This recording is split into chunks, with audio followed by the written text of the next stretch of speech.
안녕하세요. 축구 전문 기자 한준입니다. 2022-2023 시즌 유럽 축구연맹 챔피언스리그 조별리그 1차전 일정이 모두 마무리됐습니다. 둘째 날 일정에 한국 대표 선수들이 참가한 경기들이 있었죠. A조에서는 김민재 선수가 풀타임 활약한 나폴리가 프리미어리그의 강호 리버풀의 4대1 대승을 거뒀고요. 손흥민 선수가 7경기 연속 선발 출전한 토트넘은 마르세유와 D조 1차전에서 2대0으로 승리했습니다. 하지만 이날 경기 토트넘이 분명히 어려운 플레이를 펼쳤고 손흥민 선수 역시 말씀드린 대로 프리미어리그 첫 6경기에 이어 이번 마르세유와의 경기까지 공식 경기에서 아직까지 시즌 첫 골을 기록하지 못하고 있는데요. 경기 기록으로도 평점으로도 좋지 않은 평가를 받았습니다. 기록 기반 평점에서도 팀 내 선발 출전 선수 중에 가장 낮은 평점 6.8점을 소파스코어에서 부여했는데요. 이날 유효 슈팅이 한 번도 없었고 한 차례 슈팅이 빗나갔고 한 차례 슈팅이 상대 블로킹에 막혔거든요.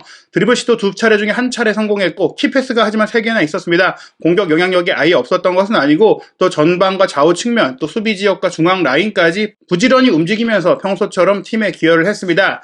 이날 경기 토트넘이 승리할 수 있었던 요인은 역시 2골을 홀로 기록한 히샬리송 선수였는데요. 볼 점유율 50대 50, 사실 전반전에 조금 밀린 경기를 했었는데 후반전에 마르세유가 한 명의 선수가 퇴장당하면서 토트넘이 주도골을 가져갈 수 있었습니다. 그런데 그 퇴장을 손흥민 선수가 이끌어냈기 때문에 사실 이날 경기의 분수령은 손흥민 선수의 플레이를 통한 마르세유 수비수 은벤바의 퇴장이었다고 할 수 있고 실제로 이고르 투도르 마르세유 감독, 안토니오 콘테 토트넘 감독도 퇴장 장면이 이날 경기의 가장 중요한 순간이었다고 얘기를 했어요. 그 퇴장 장면을 또 손흥민 선수가 공간을 잘 습격하고 빠른 속도를 통해 유도했다라고 콘테 감독도 칭찬을 했는데요.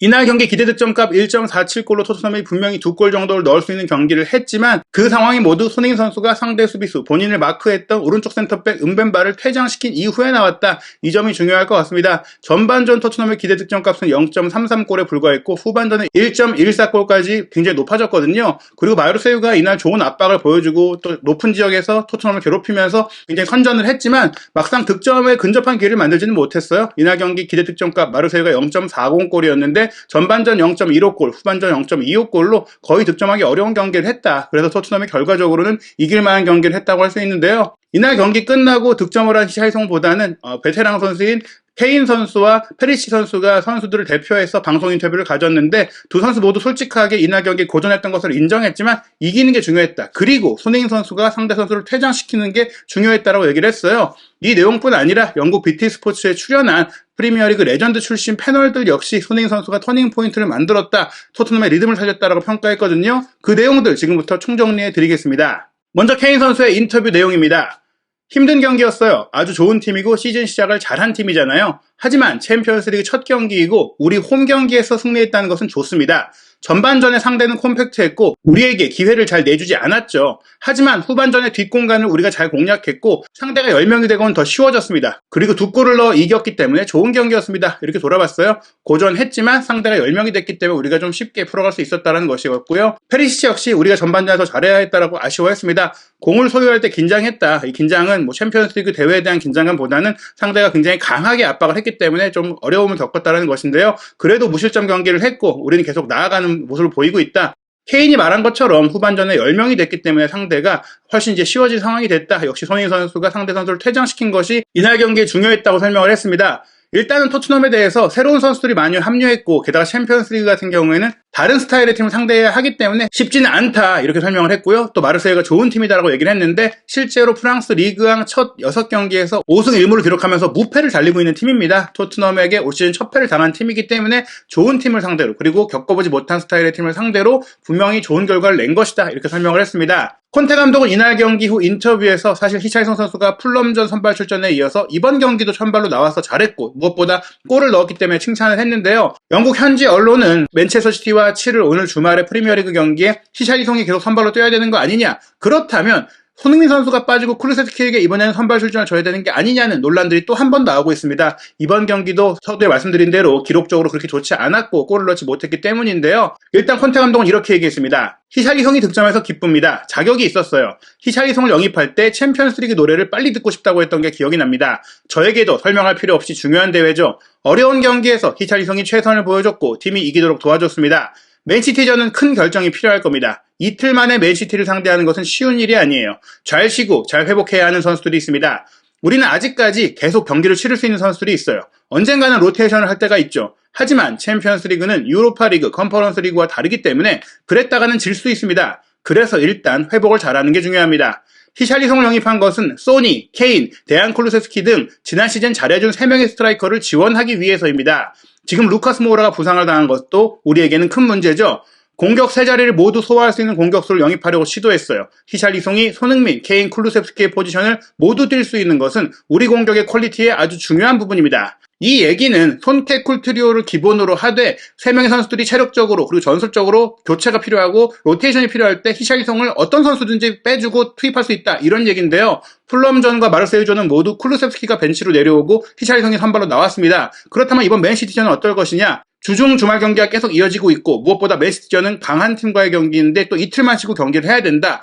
계속해서 벤치에 있었던 쿨루세스키가 선발로 나올 타이밍이 아닌가 싶은데 그렇다고 케인이 빠지지 않는다면 손흥민이 빠져야 되는 상황이 아니냐 이런 질문들이 나오고 있는데요. 일단 콘테 감독의 인터뷰에서 힌트를 얻을 수 있는 것은 잘 회복하는 게 중요하고 아직까지는 계속 경기를 뛸 수 있는 선수들이 있다. 그 얘기는 아직 로테이션을 시도할 때는 아니다. 잘하고 있는 선수를 쓰되 그 다음 경기 정도 혹은 그 다음 경기 정도는 고려할 수 있다. 선수들을 일단 잘 회복시키고 이 선수들을 그대로 출전시키는 것이 목표다라고 생각할 수 있겠습니다. 그런 부분에 대해서는 영국 방송 BT 스포츠가 이날 경기 중계했는데 글렌 호들, 오원 하그리브스, 피터 크라우치가 출연해서 토트넘의 경기를 분석했거든요. 그러면서 히샬리송, 손흥민, 쿨루세스키 누가 선발로 나와야 되는지에 대해서 맨시티전을 어떻게 운영해야 되는지에 대해서도 토론을 하는 시간들이 있었어요. 경기 분석과 손흥민 선수의 활약 그리고 맨시티전 선발 전망까지 패널들이 어떤 얘기 했는지 주요 내용 해설해드리도록 하겠습니다. 먼저 영국에서 다양한 방송에서 진행자로 활약하고 있는 시마 자스왈이 이번 경기 중계를 진행을 했는데요. 일단 시마 자스왈이 케인과 페리시치의 인터뷰를 듣더니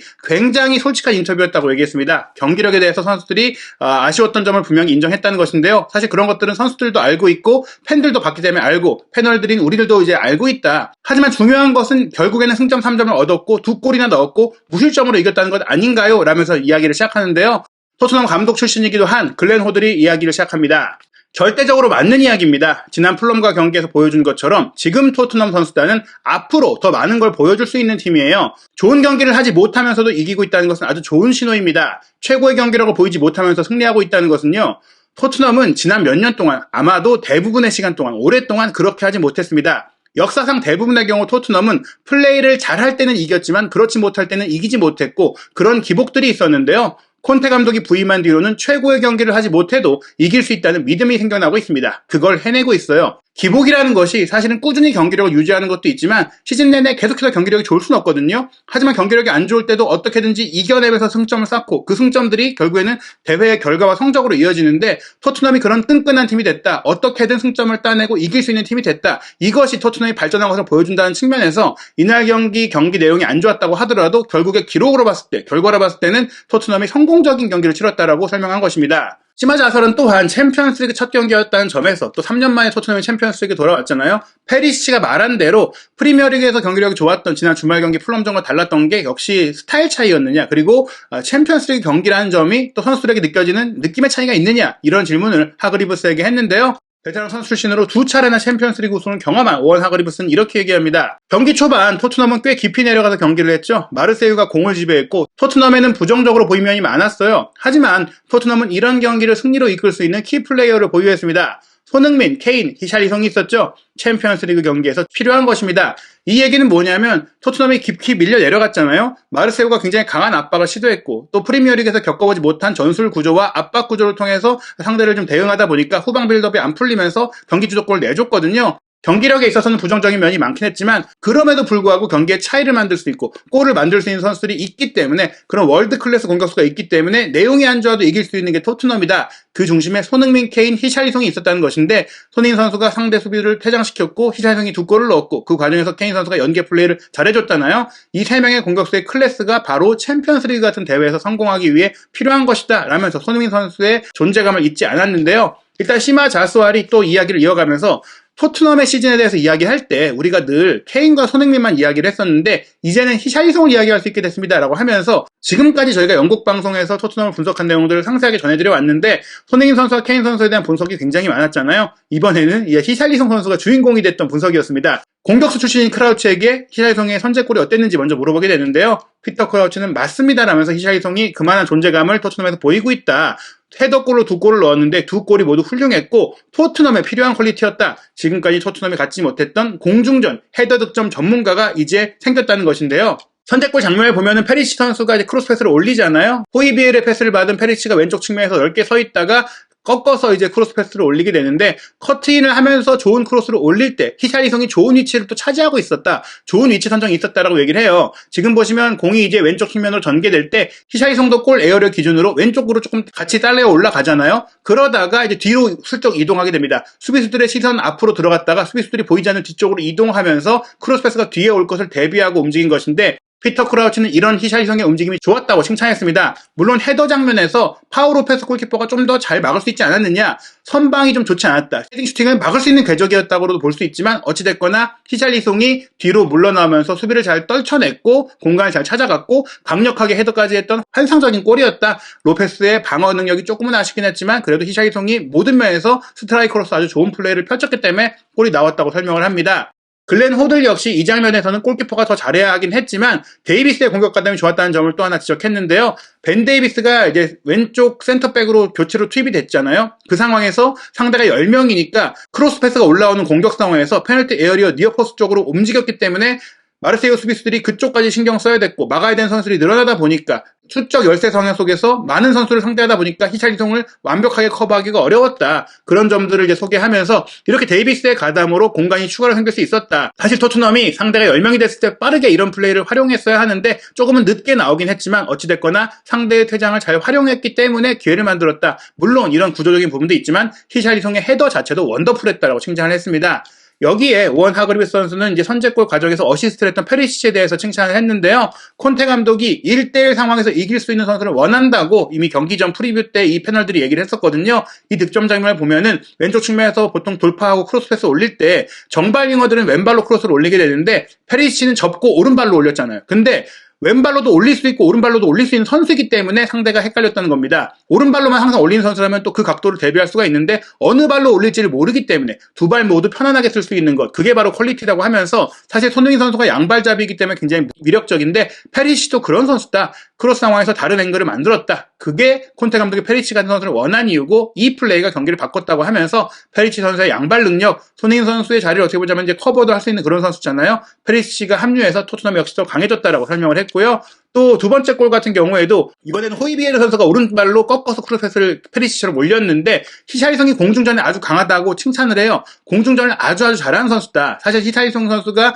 9번 자리를 볼 수 있긴 하지만 장신이고 아주 큰 키를 활용한 선수가 아니에요. 보통 정도의 공격수로 키를 갖고 있는데 키가 크지는 않지만 타이밍이 훌륭하기 때문에 공중전을 아주 잘하는 선수다. 위치 선정과 점프 타이밍, 언제 어떻게 어디서 뛰어야 하는지를 아는 지능적인 공격수라는 것인데 일단 본인이 스트라이커 출신이 아니기 때문에 크라우치가 더 잘 설명할 수 있을 것 같다고 얘기를 넘기면서 그래도 본인은 이 두 번째 골에서의 헤더가 정말 인상적이었다. 오히려 히샬리송의 개인적인 플레이는 두 번째 골 때 더 빛나지 않았나 생각한다. 이렇게 얘기를 하게 되거든요. 그 말을 받아서 피터 크라우치도 맞다라면서 정말 훌륭한 헤더라고 설명을 했고요. 두 헤더 모두 훌륭했다고 하면서 두 헤더 모두 중요했던 것이 수비수가 볼 수 없는 뒤에서 자리를 잡고 헤더했다. 수비수가 히샬리송을 보고 공을 보고 보통 이제 수비수들이 공중볼을 처리할 때는 공과 상대 선수를 한 시 안에 둬야지 막을 수 있다라고 얘기를 하게 되는데 그럴 수 없도록 히샬리송 선수가 교묘하게 움직였고 또 뒤에서 들어오면서도 불구하고 경합 상황에서 공을 정확하게 포착하고 공을 따냈고 힘에서 이겨내면서 헤더 슈팅을 했기 때문에 대단한 헤더 기술을 또 보여준 것이다라고 칭찬한 것입니다. 그러면서 이제 히샬리송 선수가 다음 맨시티와의 경기도 선발 출전해야 되지 않겠느냐 이런 얘기들이 나오고 있는데요. 글렌 호들은 일단 손흥민 선수를 맨시티전에 빼야 하지 않겠느냐라는 의견을 제시했어요. 그 이유는 이렇습니다. 맨시티전은 완전히 다른 양상의 경기가 될 것입니다. 지난 시즌 토트넘은 두 번 모두 맨시티를 이겼는데요. 이번 마르세유전과 달리 물러서서 경기를 해야 하는 상황이 되겠죠. 상대의 홈이기도 하고 에티하드에서 맨시티를 상대하는 것은 어려운 일입니다. 두 골을 넣은 히샬리송은 선발에서 빼기 어려울 것입니다. 그리고 이번 경기는 클루셉스키가 뛰어야 한다고 생각합니다. 히샬리송의 폼이 워낙 좋고 득점력이 좀 물이 올랐고 클루셉스키는 푹 쉬었기 때문에 손흥민 선수를 빼야 되지 않느냐는 것인데 손흥민 선수를 빼야 된다는 이유 중에 하나로 꼽은 것은 역시 지금 조금 자신감이 떨어져 있다는 것이거든요. 폼이 떨어졌다는 얘기인데 글렌 호들이 이렇게 얘기합니다. 맨시티전의 가장 큰 질문은 오늘도 손흥민 선수가 최고의 모습을 보이지 못했는데 그렇다면 계속해서 선발로 써야 할지 아니면 한 번쯤은 벤치로 보낼 필요가 있는지다. 완전히 손흥민 선수를 후보로 내린다는 게 아니라 계속 골을 넣지 못하는 상황들이 이어지고 있고 폼이 조금 떨어졌으니 리프레시할 시간을 줘야 되는 게 아니냐는 거예요. 히샬리송을 왼쪽 공격수로 두고 쿠루세트키를 오른쪽에 두고 손흥민 선수를 잠깐 선발해서 빼는 게 어떠냐. 벤치에서 리프레시하면서 또 경기를 지켜보고 교체로 나오는 것이 어떻게 보면 손흥민 선수에겐 필요할 수도 있다. 본인의 부담감도 크고 체력적으로도 힘들 수가 있으니 손흥민 선수가 이 문제를 해결하려면 골이 필요하다 이렇게 얘기하거든요. 골이 나온다면 손흥민 선수의 플레이는 바로 더 좋아질 것이다라고 얘기하는데 그 골을 위해서는 오히려 부담감을 낮춰주고 체력적인 부담을 덜어줄 수 있도록 이번 경기 교체로 나오는 게 어떻겠느냐 이렇게 얘기를 했는데요. 하지만 피터 크라우치는 다른 생각을 얘기했습니다. 하지만 제 의견으로는 맨시티전에는 손흥민 선수의 페이스, 속도와 카운터 어택 능력이 치명적인 무기화가 될 것이라서 선발에서 빼는 건 좀 어려울 것 같다. 선발로 서야 되지 않겠느냐 이렇게 얘기했고 글렌 호들도 그렇다고 생각한다라고 얘기를 했어요. 오웬 하그리브스 역시 사실 손흥민 선수를 빼는 것에 대해서는 갸우뚱하는 의견을 보이면서 사실 이런 상황 속에서도 어찌됐거나 맨시티와의 경기에는 손흥민 선수가 선발로 나올 것이라고 전망을 했는데요. 일단 손흥민 선수가 선발로 나온다면 결국에는 쿠루세트키가 내려온 상황이 되겠죠. 호들은 히샬리송을 지금 벤치로 보내는 건 큰 결정이 될 것이다. 히샬리송은 선발에서 뺄 수가 없으니 손흥민 대신 쿠루세트키가 나올 수도 있다. 나올 필요도 있다라고 얘기한 것뿐이다. 손흥민 선수를 꼭 빼야 한다고 얘기한 건 아니다라고 하면서 사실 이건 행복한 고민이다라고 말을 이어가요. 선택을 할 수 있게 된 것이다. 토트넘은 좋은 선택, 강한 선택을 할 수 있는 상황 자체가 이전에는 없었다는 거예요. 포체티노 감독 시절보다 훨씬 더 스쿼드가 두터워졌기 때문에 이제는 선발로 좋은 선수 중에 누굴 쓸까 골랐을 수 있는 상황이 됐기 때문에 그런 행복한 고민, 손흥민 선수가 못하고 다른 선수가 낫다라고 얘기한 게 아니라 컨디션과 체력과 뭐 이런 그 심리적인 부분들을 생각해서 고를 수 있는 상황이다라고 설명한 건데요. 그러면서 이어지는 게 이날 경기 손흥민 선수의 영향력입니다. 진행자인 시마 자왈이 이렇게 얘기했어요. 2골을 넣고 토트넘이 승리했지만 이번 경기의 키 모먼트, 터닝 포인트는 은벤바의 레드카드가 아닌가 싶습니다. 그때부터 토트넘이 경기 리듬을 되찾았으니까요. 의심의 여지가 없는 퇴장이기도 했죠. 라면서 손흥민 선수가 은벤바를 퇴장시킨 장면을 분석하는데요. 오원 하그리브스가 말을 받아서 이렇게 설명합니다. 맞아요. 이런 상황에서 손흥민 선수는 속도를 아주 잘 활용하는 선수입니다. 항상 더 빠르게 공간을 차지하는 선수입니다. 지금 보시면 호이비에르가 손흥민 선수에게 패스를 주고 손흥민 선수가 케인에게 패스를 주고 케인 선수가 다시 스루 패스를 손흥민 선수에게 찔러주면서 티키타카 플레이, 주고받는 연계 플레이에 이어서 공간을 만들고 이 공간을 만드는 과정 속에 손흥민 선수의 움직임과 침투 타이밍이 모두 좋았고 케인 선수가 또 손흥민 선수가 워낙 합이 좋으니까 이게 잘 맞아 들어갔거든요. 그러면서 뒷공간이 쫙 열렸어요. 손흥민 선수가 워낙 빠르다 보니까 골키퍼와 1대1 상황을 맞이할 수 있는 상황이었고 그러다 보니까 은벤바가 뒤에서 쫓아가다가 이제 백태클을 하면서 퇴장당하고 말았거든요. 오원 하그리프스는 이 장면에서 형편없는 수비라고 하면서 태클을 하는 게 아니라 서서 따라가면서 견제를 했어야 된다. 손흥민은 다이빙하는 선수가 아니다. 이 장면은 손흥민이 다이빙을 해서 얻어낸 게 아니라 명확하게 확실한 파울을 당한 것이다. 심지어 넘어지고 나서도 골을 넣기 위해서 다시 일어나려고 하다가 미끄러지기도 했다. 피터 크라우치도 이 장면을 보면서 말을 이어봤는데요. 솔직히 손흥민 선수가 이렇게 필사적으로 일어나려고 하는 걸 보면서 안타까웠다. 득점하기 위한 그 손흥민 선수의 의지가 보였던 장면이다. 이렇게 얘기를 하게 됩니다. 그러면서 피터 크라우치도 은벤바를 좀 지적했는데요. 정말 이상한 수비였습니다. 퇴장이라는 대가를 치렀고 이게 이 경기의 터닝포인트가 됐습니다. 토트넘이 그 뒤부터 편안하게 경기할 수 있게 됐으니까요. 11명 대 11명으로 싸울 때 마르세유를 상대로 분명히 고전했던 토트넘인데 이 장면 손흥민 선수의 화끈한 질주가 상대의 퇴장을 유발했고 그 뒤로는 상대가 10명이 되면서 공간도 많이 생기고 체력적으로 우위를 갖게 되면서 이길 수 있었다. 이 플레이가 가장 중요했다는 것인데요. 글렌 호들도 수비수로서 이해하기 어려운 선택이었다. 그냥 따라가서 막아도 됐다. 그리고 골키퍼가 선방하기를 기대할 수도 있었다. 이렇게 얘기를 하게 되거든요. 따라가서 막는다는 게 따라가서 견제를 해주고 슈팅할 때 모션만 조금 어그러지도록 좀 방해만 해줬어도 된다는 거예요. 슈팅을 아예 못하게 할 수 없다면 게다가 속도를 따라가서 아예 제대로 방어할 수 없다면 그냥 골키퍼가 1대1 상황에서 골키퍼에게 기대를 걸어보는 게 더 낫다. 뭐가 낫냐? 실점할 수도 있겠지만 남은 시간을 10명으로 뛰는 것보단 그게 낫다는 것입니다. 정상적인 경기를 운영하면서 또 따라갈 수도 있고 하는 것인데 이렇게 퇴장을 당해버리면 그 이후에는 반전할 수 있는 계기 자체를 만들 수 없다는 것이죠. 글렌 호들은 저런 위험을 감수하면서 태클을 할 필요가 없었다. 토트넘 입장에서 오히려 반가운 태클이었다고 했습니다. 피터 크라우치는 이번 경기 분명히 내용이 아쉬운 부분들이 있었다. 전반전에 볼 점유율이 33%로 밀렸고 부정적인 요소들이 많이 보였지만 결국에는 결과를 얻었다. 챔피언스리그에서는 승리, 승점 3점이 무엇보다 중요하다면서 이번 경기 토트넘에게 분명히 만족스러운 경기라고 얘기했습니다. 손흥민 선수가 팀을 위해 열심히 뛰었지만 아직 시즌 첫 골을 기록하지 못하고 있는데요. 맨시티 킬러로 유명한 손흥민 선수 9월 11일 일요일 새벽 1시 30분에 프리미어리그 7라운드 맨시티전 치릅니다. 맨시티와 토트넘 모두 6라운드까지 4승 2무로 무패를 달리고 있는데요. 이번 경기에서 과연 어떤 팀이 유일한 올 시즌 프리미어리그 무패팀으로 남게 될지도 궁금한 대목입니다. 엘링 홀란 선수의 가세로 막강 활약을 보이고 있는 맨시티지만 수비에는 허점이 있다는 평가를 받고 있고 무엇보다 공격적인 축구, 라인을 올리는 축구를 하는 맨시티이기 때문에 골을 넣는다고 하더라도 물러서지 않는 팀이기 때문에 손흥민 선수가 그 공간을 잘 공략할 수 있을 것이라고 기대합니다. 이번 경기 일부 영국 언론의 지적에도 불구하고 저는 손흥민 선수가 선발 출전할 거라고 기대를 하고요. 이 경기에서 꼭 필요한 순간 멋진 골, 결정적인 골을 터뜨려서 역시 손흥민이구나라는 모습을 보여줄 거라고 기대합니다. 한준TV에서 토트넘과 맨시티 경기 최신 소식도 확인하시기 바랍니다.